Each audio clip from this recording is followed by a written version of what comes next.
All right, welcome back to TCI's Tajh's Take. I'm Will Vandervoort, Tajh Boyd. Get some coffee here. Still in the morning here at Paul's Diner. Great food. If you've never been here, please do. It's between Clemson and Seneca. It's one of the best places to eat. I love coming here for breakfast. Come by here by myself and just get lost in the food. A lot of people, they get lost in the thoughts. I get lost in the food. And lost in the food, baby. Because it's good. Biscuits and gravy and corned beef hash and everything else you want. Oh man, see, this is why we get along so good. So, Taj, I want to talk to you today though about an interesting thing. Nick Bosa has decided to withdraw from school. We announced this earlier this week at Ohio State because he has an injury up in his upper body, I believe, and had surgery, and a serious injury where it takes time to heal, and he's got to let it heal. And he decided that, he, instead of the chance of him coming back and maybe playing later in the year or in the playoff, he decided it was best he goes ahead and gets ready for the NFL draft. Yeah.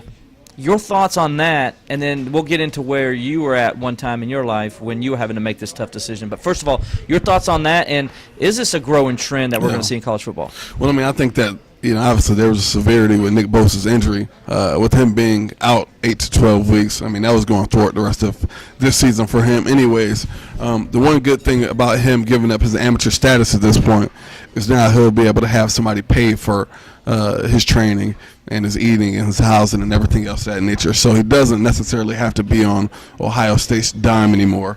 So he can go and get surgery at the best of the best and get that all taken care of. And obviously, be able to hang out with Joey and things of that nature.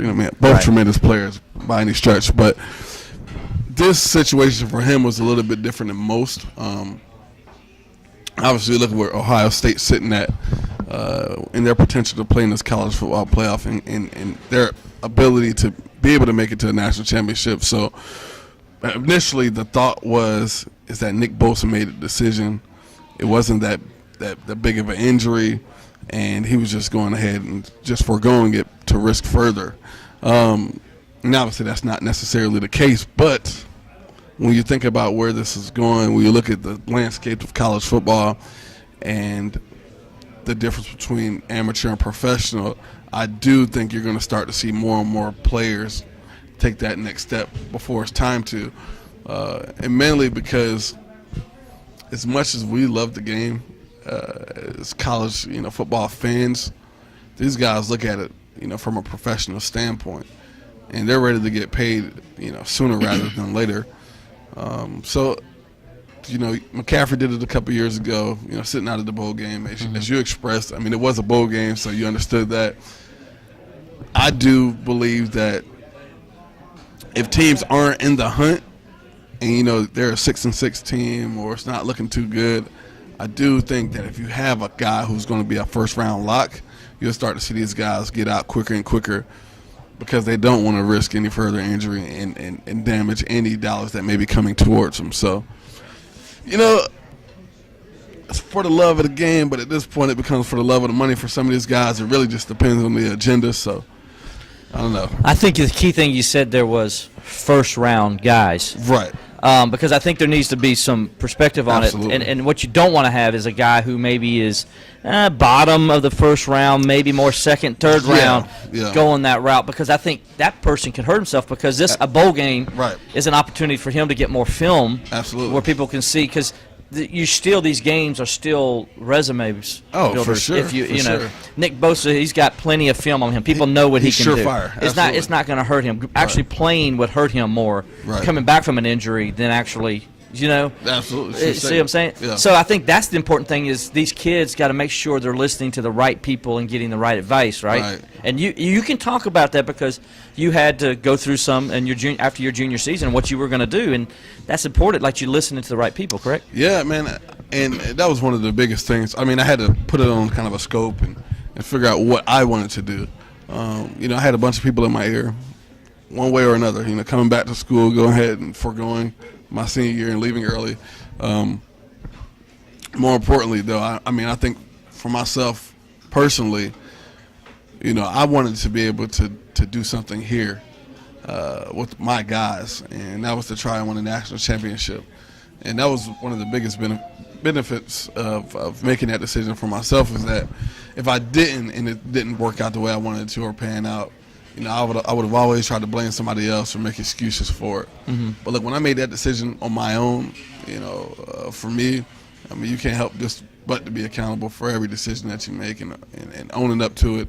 And again, I mean, you know, hindsight is always 20/20s. You know, you go and you play and you hear conversations from some of the GMs that were considering you coming after your junior year, and it's always woulda, coulda, shoulda, what if. But you know, I didn't really get into that because I had conversations with some of the people that were closest to me. I had a conversation with Mike Vick, and I remember one of the things that Mike Vick telling me is that when he left early, he always looked back and said, what would have happened if I would have came back to school?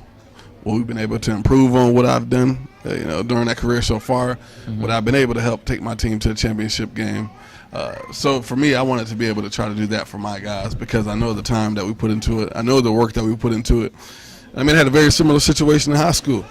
You know, third week of the season, I tore my ACL. You know, nobody really knew about it outside of the people that was in my inner circle.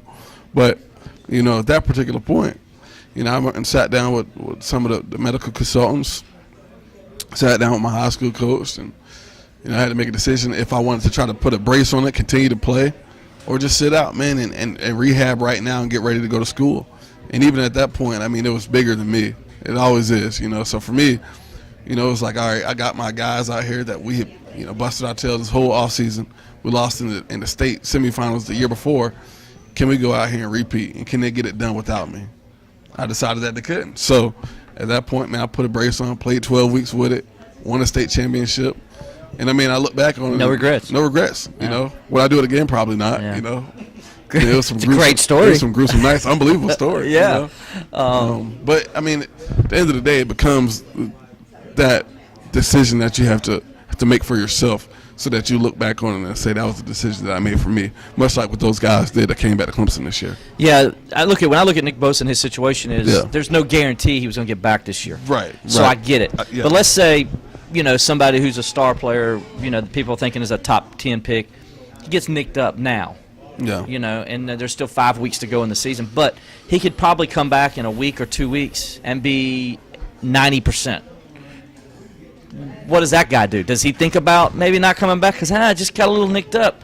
Or is it okay for him to go ahead and come back? Or is it okay for him to go ahead and say, you know what, I'm just going to go ahead and withdraw? What are your thoughts on that?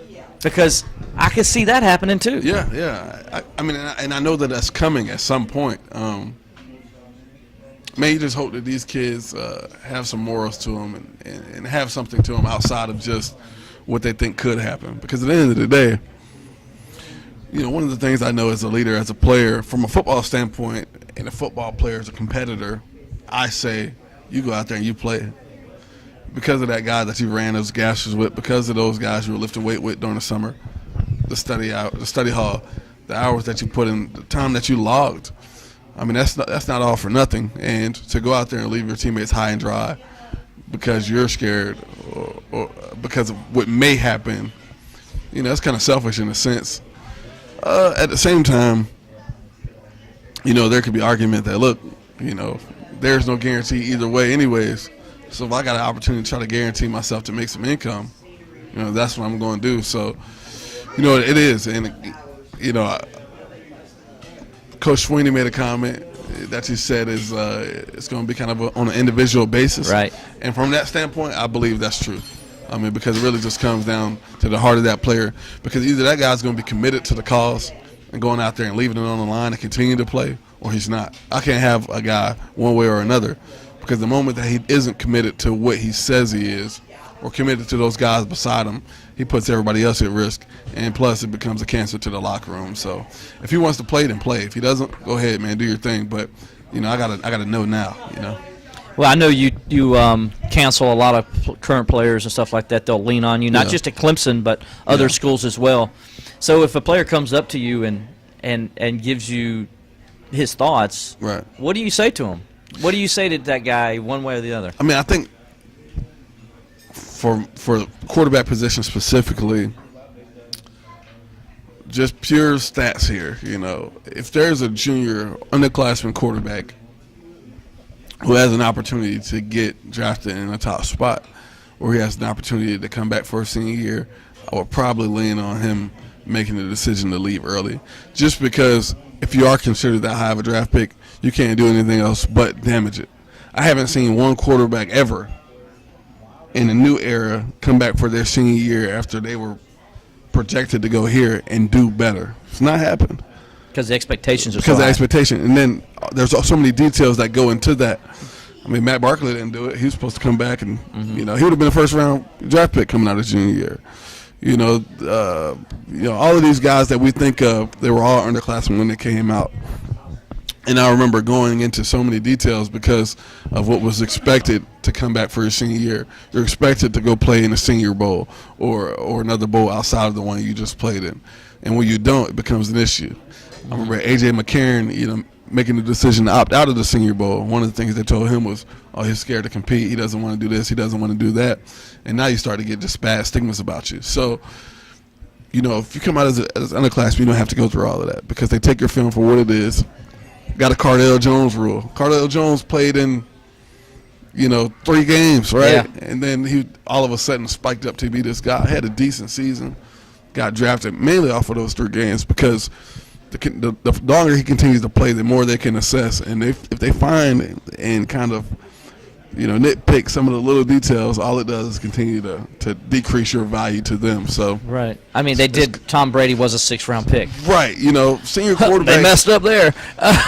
So I don't know, man. I tell these guys, I said at the end of the day, though, it's not what I think or what your family thinks or what the coaches think. It's about what you think. I mean, if you feel like you can maximize your ability and enhance it with another year, then come back to school. If you feel like you maxed your growth out at this level right now, then go ahead, because at that point, you're not getting better. You're just playing at that point. So, man, good stuff, man. I could go here all day and talk to you, but good stuff. Tajh Boyd, man, breakfast with Tajh, if you will, here at Paul's Diner. Breakfast with Boyd. Breakfast with Boyd. I like it. Good stuff, man. Always have fun talking to you. Check back with us at TCI. We have coverage for NC State, Clemson all week. We got Taj's takes. Taj's going to have his column on Sunday breaking down the game. So stick to TCI for all the latest on Clemson football. Absolutely.